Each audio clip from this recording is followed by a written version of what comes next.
façade de la Maison France, fraîchement ravalée à l'enduit Je suis Charlie, vient de se lézarder de fond en comble à la suite des attentats du vendredi 13.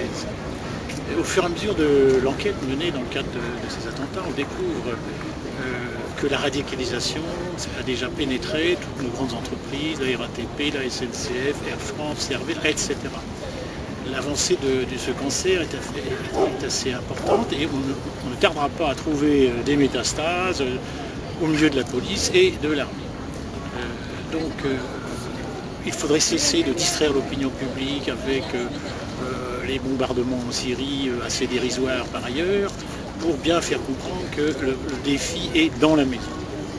Et pourquoi donc la façade de la Maison France se lézarde?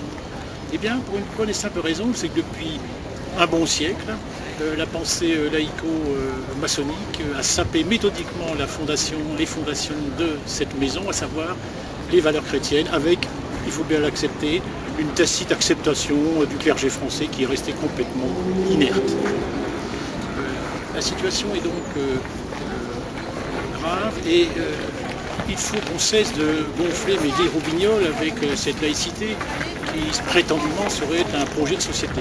Il est évident que ce n'est pas le cas.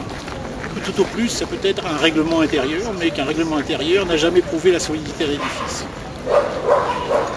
Évidemment, aucune société civile ne pouvant être organisée sur le vide, d'autres idéologies ont pris la place, à savoir notamment l'islam radical.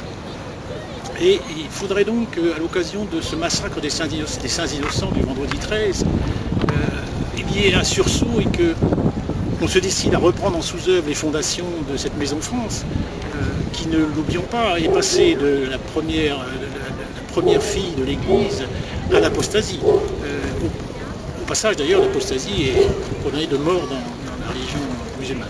Il y a donc urgence et comme l'avait pressenti André Malraux, le XXIe siècle sera religieux ou ne sera pas.